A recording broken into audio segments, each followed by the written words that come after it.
Our next inductee, Mr. Adrian Stills, is a proud HBCU graduate and a three-time All-American at South Carolina State University. For 25 years after he earned his PGA Tour card for the 1986 season, Stills was the only African-American to qualify for the PGA Tour through Q School. He has also served as a guest instructor on Golf Academy Live here at Golf Channel. I first met Adrian in the fall of 1979. I was in San Diego, California, playing in a mini tour event, preparing for the tour school that fall. I'll never forget putting on the practice putting green and seeing this brother drive up in the parking lot and get out of a late model Mercedes. It wasn't a little Mercedes, it was one of the big Mercedes, and he pulled his tour bag out of the trunk, and I knew he was there to play in the golf tournament, and I was just curious, could this guy play? And I found out that week that yes, this guy was a heck of a golfer. We exchanged information. Neither one of us got our tour card that fall, so we both ended up in Orlando, Florida, playing the Space Coast Mini Tour. I contacted Adrian and asked if he wanted to room together, and at the time it was one of the best decisions I made concerning my career, because once I started rooming with Adrian, I discovered that his passion and love for the game and the seriousness that he had about his golf game was pretty much the same as mine, and as a result, you had two guys that were rooming together that loved the work at the game. I mean, there's absolutely no substitute for hard work, and especially if you're trying to get on the PGA Tour. So that's what I remember most about those early days spending with him, was literally how hard we worked at the game. And we did it the old school way. We had our own shag bags, and we'd often go to the Central Florida Fairgrounds to hit balls. And as you know, the wind blows a lot in Florida, and when we're hitting balls, we'd always have these contests. You know, we would try to hit bank shots at certain targets against the wind, ride the wind, and hit at targets at low, high shots. And I mean, we worked very hard practicing, and we'd have these little small wagers, and he'd kill me. I mean, Adrian was a heck of a ball striker, and I just couldn't touch him in the ball striking part. But invariably, we'd spend the afternoon at Alhambra Golf Club working on our short games, and that's when I would get my money back. I could not be happier that I'm being inducted into the National Black Hall of Fame with such a good friend and person. So Adrian, congratulations.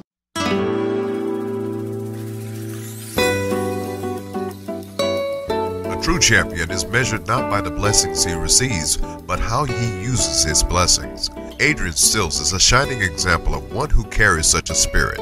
His swing is just as big as his heart, considering the breadth of achievements he's earned in the game. As a player, Adrian Stills was a three-time All-American at South Carolina State University. He won 3 Florida PGA section events, 20 mini tour championships, and competed in 2 U.S. Opens. Since 1965, the Q School has been used to qualify for the PGA Tour. This school is so rigorous that most golfers never reach their dream. By qualifying at the PGA Tour Q School, Adrian earned his playing privileges for the 1986 and 1987 seasons. Little did anyone know that he would be the last African-American golfer to qualify via Q School until Joseph Bramlett earned his card in 2010, a span of 25 years. After his days on the field, he became well known and respected as a premier golf instructor and swing coach.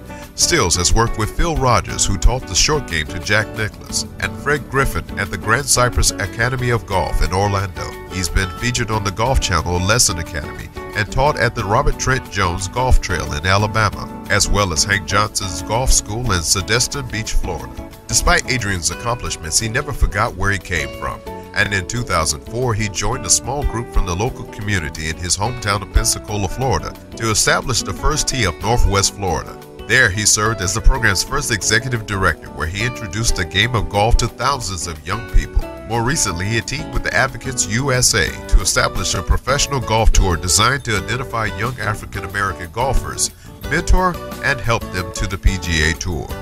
Today, Adrian Stills is the Director of Golf Operations and Head Professional at Osceola Golf Course in Pensacola, Florida.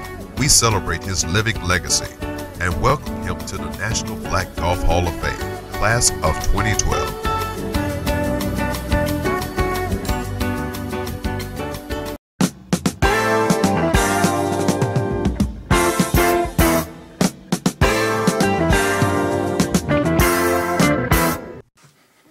Hard to follow that stuff. I don't know if you guys have ever had the opportunity to see yourself or even hear yourself on a recorder, and you never sound like what you think you sound like when you're on an answering machine or something like that.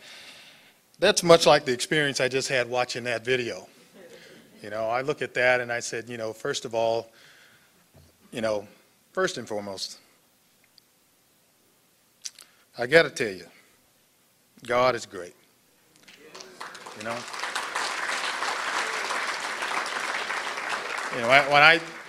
this whole weekend and being inducted into this great Hall of Fame has been a fantastic experience for me. I have so many friends and family here that it would take me all afternoon and all evening to even introduce them and say thank you to. And I'm going to run a few of those names down, but obviously I've got to thank the National Black Golfers Hall of Fame and all the people in my life, from high school golf to my days at South Carolina State in Orangeburg, South Carolina. Coach Ollie C. Dawson, Dr. Nance, Dr. Roach, the experience I had in Orangeburg, and the congressman mentioned, much along the lines of what I'd like to say tonight, how important the game of golf is and the experiences that you get from this game and what it can do for you and where it takes you. My brother and I both had the experience of going to South Carolina State, and growing up in Pensacola, we weren't supposed to be playing golf. I mean, we grew up right down the street from the public housing in Pensacola. Basically, my dad and mom got us playing golf to keep us out of trouble. But going to South Carolina State, we go up there. My brother, 6 years ahead of me. We both had the opportunity to be around great people, be around the game of golf. We got our education through golf, through the University or South Carolina State at that time. And we both got the chance to go to Scotland. I mean, how many African-American college teams in the 70s were going to Scotland to play in St. Andrews and Turnberry? You just can't make that stuff up. That's my favorite line I talk to Dr. Mike Cooper about all the time. Things like that, you can't write the script. But it was much because of golf. After leaving South Carolina State, I had the opportunity to pursue golf from a standpoint of turning professional and moving to California for a brief stay out in the National Golfers Association, the NGA. And of course I did meet Tom Woodard. Now I need to explain that story about that Mercedes. It was not mine, okay? My sister and brother, I call my brother-in-laws my brothers. I've been very, very blessed. I was staying with my sister out there, and it belongs to him, and it belongs to them. As a matter of fact, I broke the antenna on that car that week. But we'll get to that later. But after playing golf in California in the mini tour, and Tom and I did move to Orlando, playing the mini tours. And Mr. Woodard, you are something else, man. I've gone through so many different things with you and learned so much more, I think, from you than you possibly can imagine.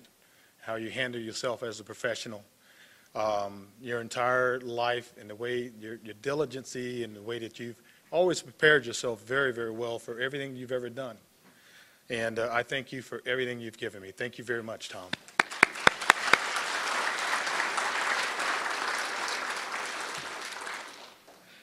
Mike Cooper, Dr. Mike Cooper. When we moved to Orlando, Mike was here in Tampa and was running Rogers Park, I think, at the time.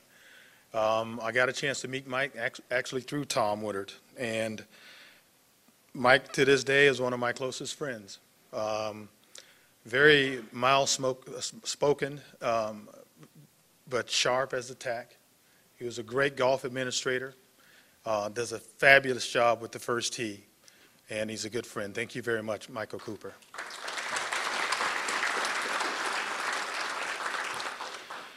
And of course, I have, as I mentioned to you before, my wife and my son. My wife and kids are here, along with my two sisters. You're not going to win that bet, Mike. Mike has a bet that I'm going to cry before I get halfway through this thing. I even brought handkerchiefs, but it's not going to happen. My brother and my two sisters are here, along with my brother-in-laws, along with my wife and my sons, Joey and Justin, and countless numbers of friends from South Carolina State, guys I haven't seen in so many years.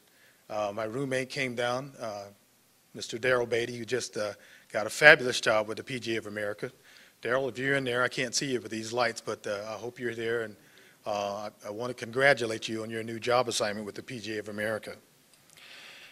And, you know, none of this stuff could be possible without mentioning and going through this. This is a tough part for me to go through, but we were born, 5 of us, the siblings, the kids of Roy and Leela Mae Stills. And both of those people, my parents, did everything with extreme passion. And it kind of blends in what I feel and what I do. And to this day, they are the #1 people in my life, and I think about them all the time. Everything that they did with passion. And I've been very fortunate to be surrounded by, either intentionally or by the grace of God, with people that have followed that path and directed me along those lines. Mr. Phil Rogers, 5-time winner on the PGA Tour, took me under his tutelage my years at Grand Cypress. And a couple of weeks prior to this event, Phil said, "Well, son, I'm coming to this induction ceremony." That was a phone call I just couldn't believe. So, Phil, I'm very, very, very grateful for you and Karen to be here. Thank you very much for coming to this ceremony.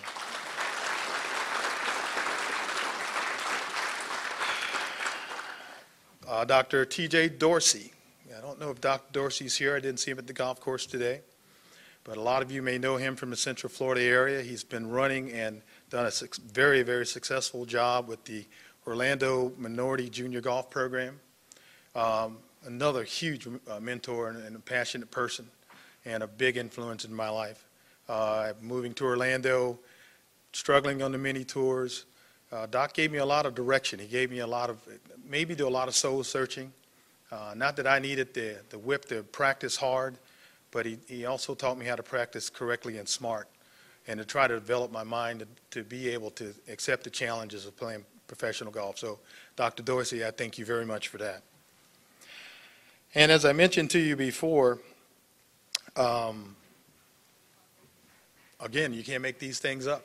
After playing on the PGA Tour for a couple of years and getting that experience, getting the chance to learn how to teach golf at one of the premier resorts in the country, Grand Cypress Academy of Golf, I had the opportunity to move back to Pensacola and get involved with Osceola Golf Course in the city of Pensacola, be the executive director, and help start, with Dr. Cooper's help, the Northwest Florida chapter of the First Tee. And I learned a lot. You know, I never had any aspirations of doing anything with golf except playing it. But then when I got the opportunity to learn how to teach it, teachers are very special. Again, this goes right back to the Congressman's thought. The experiences that kids have are directly related to their environment, where they are at home and their parents, and also with the teachers that they encounter. And by getting involved with the First Tee and getting involved with the whole program, it really changed my perspective on teaching. It changed my perspective on the effect I could possibly have on kids. And I even use it on my 2 kids. I've learned stuff through this program that I got to tell you that I share all the time with my 2 sons. I'm very, very proud that I've had the opportunity to be involved with the First Tee. Thank you very much, Mike, and everybody with First Tee that's here, for letting me be a part of that. And as I look back and my move to Pensacola, I moved my wife from Orlando, Florida to Prattville, Alabama for a year and a half. That went over like a lead balloon. And moving from Prattville back to Pensacola and getting started with Osceola, it was a great experience. I learned a lot about the administrative part of golf. And, you know, I can't make up the shifts and the things that have happened to my life, but they all seem to have happened for a reason. My brother-in-law, Charles Boyd, got me involved with a group of African-American entrepreneurs. He invited me out to play in a golf tournament with the Advocates USA, and I met guys that are so far above my statute that have done so many more things in life through private industry and their businesses and also their involvement in communities. And I meet Mr. Ken Bentley. We're playing in Las Vegas along with my brother, and playing a practice round with Charles. Charles was there, part of the foursome, but he was mostly into cactus. We couldn't find him. But Ken asked me the question, what is it that we need to do to try to get another African American on the PGA Tour, get more African Americans wanting to play the game of golf? And we thought about it for a while, and I came up with the idea, and I looked at what the guys did prior to me and Tom getting the opportunity to play on the PGA Tour. When they didn't have the money to go to the top schools or the great educations or to participate in the major amateur events, they played the Chitlin Tour. They played week in and week out, countless number of events throughout the country, sometimes traveling 3 and 4 in a car, staying in the same hotels, and probably gambling for more money than they had in the prize money. But they all honed their skills through that competition. And that competition, I think, is a major part of what we need to try to do something about and correct that situation that we have now as far as the number of representatives that we have on the PGA Tour. And I'm proud to say that just my little thought that I gave Mr. Bentley and Henry and Mr. Ferguson a few years back is starting to take place. We've got a lot of talented guys playing this weekend, and I think the situation is going to change. So thank you very much, Ken, for listening to me and helping me to make this happen.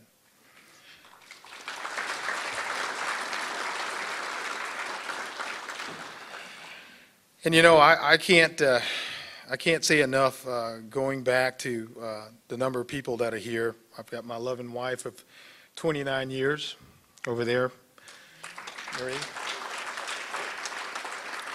It's tough to be the wife or a spouse of a professional golfer. You're always traveling. You're always only as good as the last 3-footer you made for the cash. But she stuck with me through all these years, and honey, I appreciate it. Thank you very much.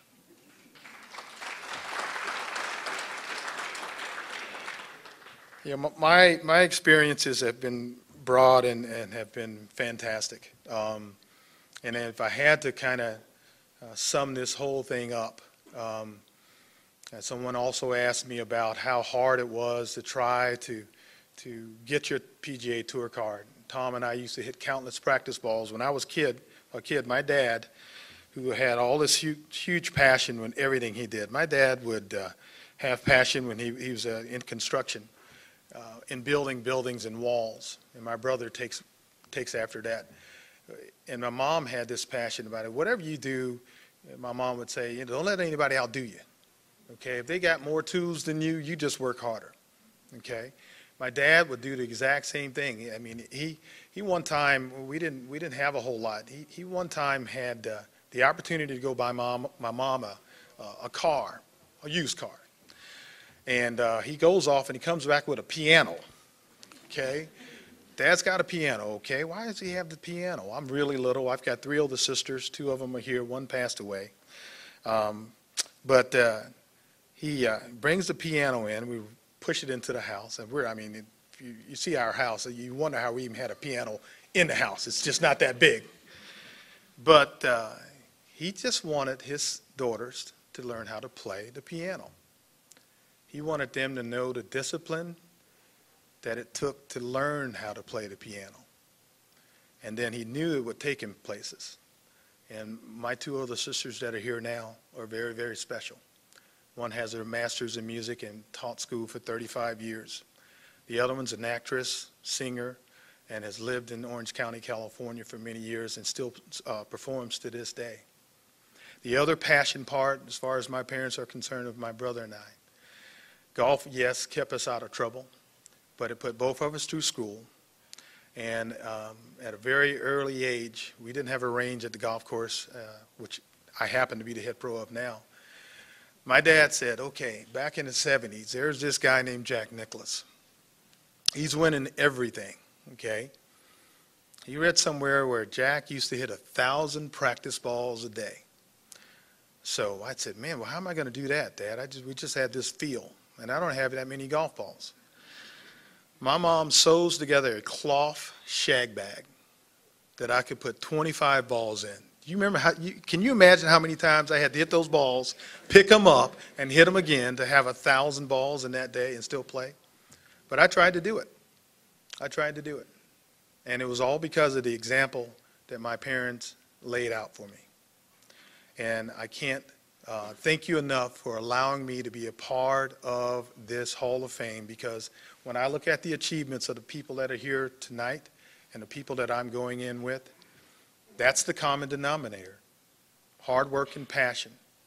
And if you have a lot of passion for what you do, you're not working. It's very easy. Thank you very much, everyone.